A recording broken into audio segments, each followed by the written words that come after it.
आपको अच्छे इंसान की सबूत तब है कि आप अपने पेशेंट को सारा सुने, आप खुले दिल से, पूरे खुले दिमाग से उसको सुने, ऐसे करके सुने कि जी बोले आप एज अ कंसल्टेंट हो रही है। अब आपको ये मेडिकल एथिक्स जो होती है वो ये समझाती है कि आप हिस्ट्री तफसील से लें। ऐसे ही है आप पेशेंट को, और मेरे नबी की सुन्नत है कि आप पेशेंट के पास हमारी एक आप इधर बैठे मेडिकल और मैं इधर बैठा हूँ जी, और आप ऐसे बात मैं ऐसे करके सुन रहा हूँ, ये भी अच्छा तरीका नहीं है। भी अच्छा मेरे नबी की सुन्नत है कि मैं आपके पास ऐसे आऊँ और पूरी 6 सेंसेस से मैं आपको सुनूं। जी बताइए, जी बताइए।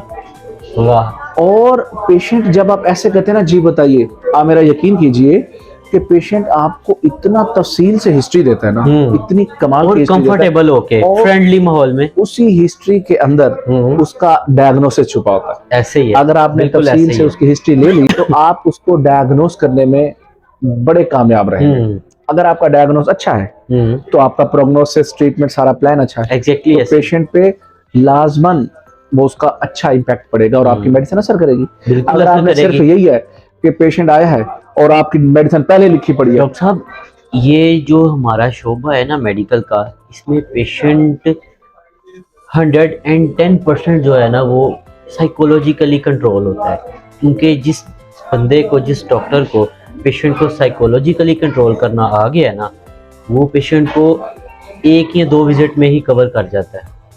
सबसे अच्छी बात मुझे आपकी बिल्कुल यही लगी है कि कैसे हम पेशेंट को साइकोलॉजिकली कंट्रोल करते हैं। उसी जो उसने अपनी प्रॉब्लम बतानी है, हिस्ट्री देनी है, उसी में उसका डायग्नोस है।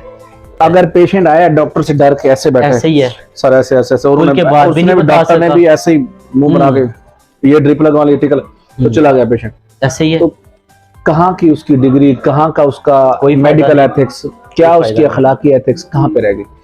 लेकिन अच्छा ये है कि आप उसे सुने और यकीन मानिए, मैं पेशेंट को कहता हूँ कि जी बताइए, यकीन मानिए मैं ऐसे करता हूँ। आप मेरे जितने भी मेरे पेशेंट मुझे सुनेंगे ऐसे और वो कहेंगे कि डॉक्टर साहब सही कह रहे हैं, वो ऐसे ही सुनते हैं और मैं ऐसे ही सुनता हूँ, जी बताइए।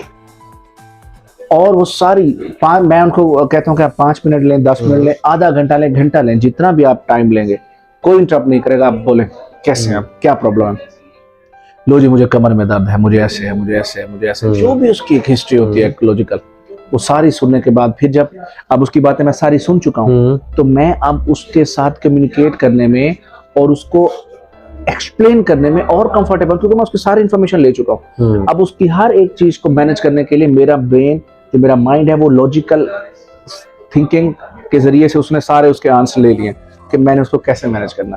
फिर आप उसकी फेवर में जाके जब आप बोलते हैं तो पेशेंट को ये चीज बड़ी कंफर्टेबल करते हैं। एग्जैक्टली ऐसे ही। वो देखें, शिफा मन जाने बल्ला, बेशक अल्लाह रिस्क देने वाले, अल्लाह शिफा देने वाले, अल्लाह मौत देने वाला, अल्लाह पैदा करने वाला। शिफा कोई भी डॉक्टर नहीं देता, अल्लाह के हाथ में, अल्लाह के हाथ। लेकिन आपको ये यकीन होना चाहिए कि आपने जो किया, जिस पेशेंट को आपने देखा और जिस पेशेंट के लिए आपने ट्रीटमेंट प्लान दिया, तो आपने मुखलसी से देखा। अगर आपने मरीज को सुना, अगर आपने मरीज को सुना तो सिर्फ उस टाइम पे आपने मरीज को सुना, उसके ये नहीं भाई इसको छुरी कितने फेरनी, ऐसे ही है, सिर्फ आपने सुना, इसमें बड़ी अल्लाह ने बरकत पड़ी।